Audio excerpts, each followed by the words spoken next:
میرے زندگی کا مقصد تیرے دین کی سرفرازی، میں اسی لیے مسلمان، میں اسی لیے نمازی۔ محترم و مکرم معزز سامعین کرام، السلام علیکم ورحمۃ اللہ وبرکاتہ۔ آج کا جو عنوان رکھا گیا ہے وہ علم کی فضیلت پر رکھا گیا ہے، علماء کی فضیلت پر رکھا گیا ہے، کیونکہ علم انسان کو دو جہاں میں سرخرو کرتا ہے۔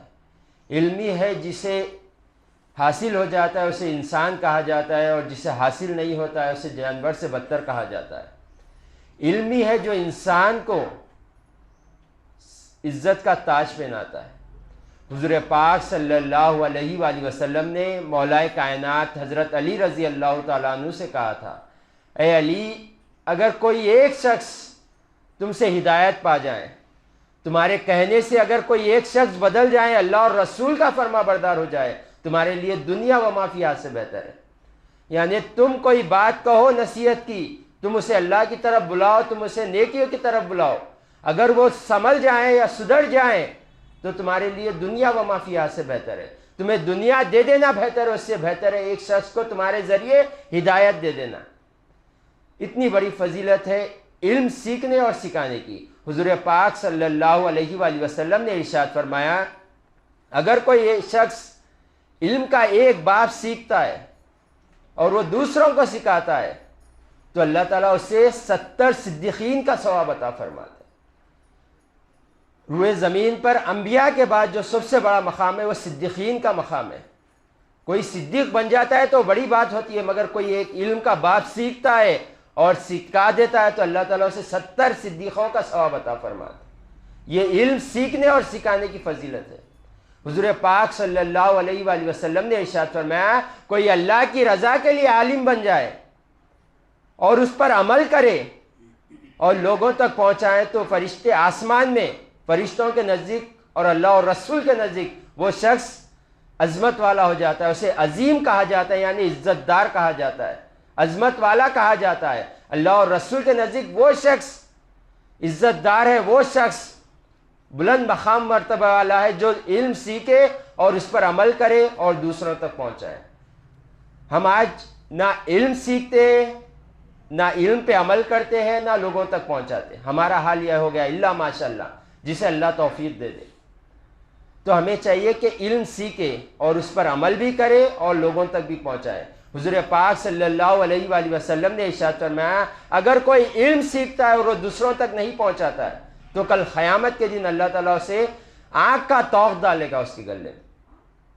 تو ہمیں چاہیے کہ ہم علم سیکھے بھی اور سکھائے بھی۔ حضور پاک صلی اللہ علیہ وسلم نے ارشاد فرمایا، اگر کوئی علم سیکھتا ہے اور دوسروں کو سکھاتا ہے تو اللہ تعالیٰ اسے ایسے ہی ثواب دیتا ہے جیسے اس نے عمل کیا۔ یعنی آپ کسی کو نماز کا طریقہ بتا دیں اور وہ ساری زندگی نمازیں پڑھتے رہے تو اس کو بھی ثواب ملے گا اور آپ کو بھی ثواب ملے گا۔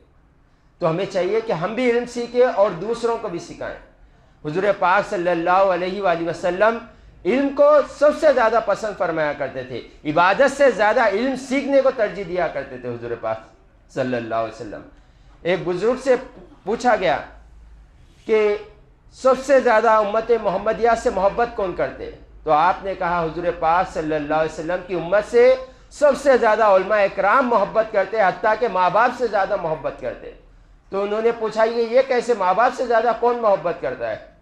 تو آپ نے جواب دیا کہ ماں باپ جو ہوتے ہیں اولاد کو دنیا کی آنکھ سے بچاتے ہیں، اور علماء اکرام جو ہوتے ہیں انہیں وہ آخرت کی آنکھ سے بچاتے ہیں۔ تو اس لیے علماء اکرام کی فضیلت ماں باپ سے زیادہ ہے، کیونکہ یہ رہتی دنیا میں بچانے والے ہمیں تکلیفوں سے، مگر علماء اکرام جو کبھی نہ ختم ہونے والی زندگی، ہمیشہ رہنے والی زندگی، اس میں ہمیں جہنم سے بچانے والے۔ تو علماء اکرام کی یہ بڑی فضیلت ہے۔ اور علم سیکھنے پر 4 مرحلے بتائے جاتے ہیں۔ ایک خاموشی سے علم سنے، ایک خاموش بیٹھا کرے، دوسرا اس پر عمل کرے، تیسرا دوسروں تک پہنچائے، چوتھا اللہ کی رضا کے لیے کرے۔ جو بھی علماء اکرام کی فضیلت آتی ہے یہ صرف وہی علماء کے لیے فضیلت آتی ہے، وہی عالم دین کے لیے فضیلت آتی ہے جو اللہ کی رضا کے لیے کرتا ہے، جو اپنے نام و نمود کے لیے کرتا ہے۔ جو عالم اپنے آپ کو عالم کہلانے کے لیے کرتا ہے، اس کے بارے میں قیامت کے دن حضور پاک صلی اللہ علیہ وسلم نے ارشاد فرمایا کل اللہ ایک عالم دین کو بلائے گا اور پوچھے گا بتاؤ تم نے دنیا میں کیا کیا میرے لیے؟ تو وہ کہے گا کہ میں نے تیرا دین سیکھا اور لوگوں تک پہنچایا حتیٰ کہ مجھے موت آ گئی۔ تو اللہ کہے گا تو بڑا جھوٹا ہے۔ پھر وہ کہے گا کہ اللہ میں نے نہیں ہے، تو بہتر جانتا ہے، تو دیکھنے والا ہے، کیا میں نے علم نہیں سیکھا، کیا میں نے لوگوں کو نہیں پہنچایا؟ تو اللہ کہے گا تیری نیت یہ تھی کہ تجھے عالم کہے اور لوگوں نے تجھے عالم کہہ دیا، اللہ حکم دے گا فرشتوں کو اسے موس کے بل گھسیٹتے ہوئے لے جا کر جہنم میں ڈال۔ تو ہمیں چاہیے کہ علم جو بھی سیکھے، حتیٰ کہ ایک قرآن کی آیت بھی سیکھے تو اللہ اور رسول کی رضا کے لیے سیکھے، اس سے ہٹ کر کسی کے لیے کوئی ہمیں عالم کہے، کوئی علم والا کہے، اس پہ ہماری نظر نہ رہے، ورنہ یہی علم ہمارے لیے وبال بن جائے گا۔ اور وہی ماں باپ کامیاب ماں باپ ہے جو اپنی اولاد کو علم سے وابستہ کرتے ہیں۔ کسی بزرگ سے پوچھا گیا تھا کہ انسان کسے کہتے ہیں؟ تو انہوں نے کہا جو علماء ہے وہ انسان ہے، جو علم نہیں رکھتے وہ جانوروں سے بدتر ہے۔ تو ہمیں چاہیے کہ علم سیکھے، ہم بھی سیکھیں، اپنی اولاد کو بھی سکھائیں، اس سے یہ ہوگا کہ کل قیامت کے دن یہ علم ہی ہوگا جو ہمارے لیے نجات کا ذریعہ بنے گا۔ وآخر دعوانا ان الحمد للہ رب العالمین۔